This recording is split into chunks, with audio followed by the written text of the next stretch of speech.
প্রিয় শিক্ষার্থী বন্ধুরা, আজকে আমরা আলোচনা করব ভিসকসিটি বা সান্দ্রতা কাকে বলে। এখানে আমাদের ভিসকসিটি বা সান্দ্রতা জানতে হলে আমাদের দুটো তিনটে জিনিস জানতে হবে, যেটা হচ্ছে শান্ত প্রবাহ এবং অশান্ত প্রবাহ, স্টিমলাইন মোশন অ্যান্ড টার্বুলেন্ট মোশন। এটা কি সেটা সম্পর্কে আমরা জানব। তরল এবং গ্যাসীয় পদার্থকে একত্রে প্রবাহী বলা হয় কারণ উভয়ই প্রবাহিত হয়। তরলকে সংনমিত করা যায় না, কিন্তু গ্যাসীয় পদার্থকে সংনমিত করা যায়। তরল এবং গ্যাস অর্থাৎ প্রবাহ দু প্রকার হয়: শান্ত প্রবাহ বা ধারাবাহিক প্রবাহ স্ট্রিমলাইন মোশন এবং অশান্ত প্রবাহ বা বিক্ষুব্ধ প্রবাহ টার্বুলেন্ট মোশন। শান্ত বা ধারাবাহিক প্রবাহ কি, স্ট্রিমলাইন মোশন কি, সেটা আমরা আগে জানব। তরলের প্রবাহকালে প্রবাহ পথের প্রত্যেক বিন্দুতে বেগের মান ও দিক যদি সর্বদা অপরিবর্তিত থাকে তবে সেই প্রবাহকে শান্ত প্রবাহ বলা হয়। ধরি একটি অসম প্রস্থচ্ছেদ যুক্ত নলের মধ্য দিয়ে তরল প্রবাহিত হচ্ছে। ধরো এখানে একটা অসম প্রস্থচ্ছেদ নিয়েছি এবং এখানের মধ্যে তরল প্রবাহিত হচ্ছে। তরলের বিন্দুতে এ বি সি বিন্দু, দুটো তিনটে বিন্দু নেওয়া হয়েছে, এ বিন্দু, বি বিন্দু এবং সি বিন্দুতে কোনো এক সময় প্রবাহের বেগ v1, v2 ও v3। তরল প্রবাহের সময় যে কোনো কণা এ বিন্দু এলে তার বেগ সর্বদাই v1, বি বিন্দুতে v2 এবং সি বিন্দুতে v3 হলে প্রবাহকে শান্ত প্রবাহ বলা হয়। শান্ত প্রবাহের কণার গতিপথ ধারারেখ স্ট্রিমলাইন বলে। এটাকে স্ট্রিমলাইন মোশন, ধারারেখ প্রবাহ। তাহলে v1, v2, তাহলে v1 এবং বি বিন্দুতে v2 এবং সি বিন্দুতে v3 হলে প্রবাহকে শান্ত প্রবাহ বলা হয়। শান্ত প্রবাহের কণার গতিপথকে ধারারেখ স্ট্রিমলাইন বলে। শান্ত বা ধারাবাহিক প্রবাহের আমাদের কি কি বৈশিষ্ট্য সেটা কিন্তু আমাদের জানতে হবে। যে কোনো বিন্দুতে কণার বেগ সময়ের উপর নির্ভর করে না। তরলের যে স্তরটি নলের সংস্পর্শে থাকে সেই স্তরটি স্থির থাকে, অর্থাৎ এই স্তরের বেগ কিন্তু শূন্য। শান্ত প্রবাহের প্রতিটি তরল স্তর তার নিচের স্তরের উপর দিয়ে অবাধে চলে যায়, যেন কতগুলি পাতলা পাত একে অপরের উপর দিয়ে পিছলে যাচ্ছে। সেই জন্য এই ধরনের প্রবাহকে পাত সদৃশ ল্যামিনার প্রবাহ বলা হয়। শান্ত প্রবাহে দুটি ধারারেখ কখনোই পরস্পরকে ছেদ করে না।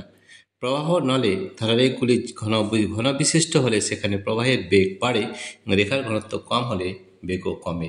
শান্ত প্রবাহ নিউটনের সান্দ্রতা সূত্র দ্বারা পরিচালিত হয়।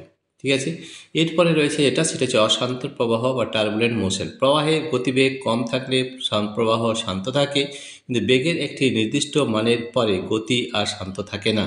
বেগের এই সর্বোচ্চ মান বা সীমাকে বলে সন্ধিবেগ বা সংকট বেগ, ইংরেজিতে বলা হয় ক্রিটিক্যাল ভেলোসিটি।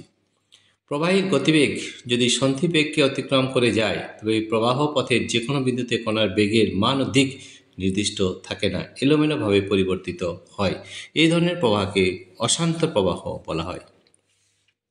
অশান্ত প্রবাহে যেহেতু প্রবাহীর যে কোনো বিন্দুতে বেগের মান ও দিক এলোমেলোভাবে পরিবর্তিত হতে থাকে, এর ফলে তরলের কোনো কোনো অংশে আবর্ত সৃষ্টি হয় এবং স্রোতের সঙ্গে চলতে থাকে। এই ধরনের আবর্তিত প্রবাহকে ঘূর্ণি ভর্টেক্স বলা হয়। অশান্ত প্রবাহের গতিপথকে চিত্রে 3.13 এর সাহায্যে দেখানো হয়েছে। এখানে 3.13 একটা উদাহরণ হয়েছে। এটা কিন্তু আমাদের অশান্ত প্রবাহ, আর এটা হচ্ছে আমাদের শান্ত বা ধারারেখ প্রবাহ। এগুলো আমাদের খুব ভালো করে বুঝতে হবে। সান্দ্রতা, ভিসকসিটি, এগুলো কিন্তু আমরা প্র্যাকটিক্যাল ক্লাস কিন্তু করে দেখব। ঠিক আছে, সবগুলো কিন্তু প্র্যাকটিক্যাল ক্লাস করার পরে দেখতে হবে যে কী কী ধরনের প্র্যাকটিক্যাল ক্লাস করা যেতে পারে। এখানে একটা আমাদের অ্যাক্টিভিটি নেওয়া হয়েছে, এগুলো কিন্তু আমরা দেখতে যাইব যে প্র্যাকটিক্যাল ক্লাস কীভাবে এটা করা যেতে পারে। সরু নলের মধ্যে তরলের শান্ত অশান্ত প্রবাহের প্রভেদ রেনল্ডস এর একটি সহজ পরীক্ষার সাহায্যে দেখানো যায়। তবে একটি সরু নল দিয়ে ধীরে ধীরে জল প্রবাহিত হচ্ছে। যে প্রান্ত দিয়ে জল প্রবেশ করছে সেই প্রান্তে কোনো রঞ্জক দ্রব্য যেমন লাল রং ধরলে দেখা যায় রঙিন তরলটি সরু সুতোর মতো নল বরাবর প্রবাহিত হচ্ছে। এখন তরলের বেগ ক্রমশ বাড়িয়ে চললে দেখা যাবে লাল রঙের জলের ধারাটি ক্রমশ কাঁপতে থাকে, পরে এলোমেলোভাবে চলতে থাকে। এই অবস্থায় আসা ঠিক আগের বেগকে জলের সন্ধিবেগ ও সংকট বেগ বলা হয়। সংকট বেগ তরলের প্রকৃতি, নলের প্রস্থচ্ছেদ এবং দেওয়ালের মসৃণতার উপর নির্ভর করে। রেনল্ডের সংখ্যা n হলে VC N eta by rho D হয়। ইটা যেটা আমাদের সান্দ্রতা গুণাঙ্ক, রো হচ্ছে তরলের ঘনত্ব এবং ডি হচ্ছে নলের ব্যাস। এই অ্যাক্টিভিটির সাহায্যে আমরা কিন্তু এটা করতে পারি। ঠিক আছে। প্রিয় শিক্ষার্থী বন্ধুরা, তোমাদের যদি এই ভিডিওটি ভালো লেগে থাকে তাহলে প্লিজ সাবস্ক্রাইব, লাইক ও শেয়ার করবে। Thank you everybody for watching this video. তোমাদের এই ধরনের ভিডিও পেতে আমাদের অ্যাপ রয়েছে। আমাদের অ্যাপের নাম হচ্ছে পাই এডুকেশন।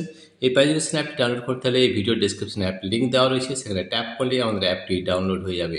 এছাড়াও আমাদের গুগল প্লে স্টোরে তোমরা পাই এডুকেশন লিখলেও আমাদের অ্যাপ ডাউনলোড হয়ে যাবে। সেখানে এই ধরনের প্রচুর ভিডিও কিন্তু করে দেওয়া রয়েছে।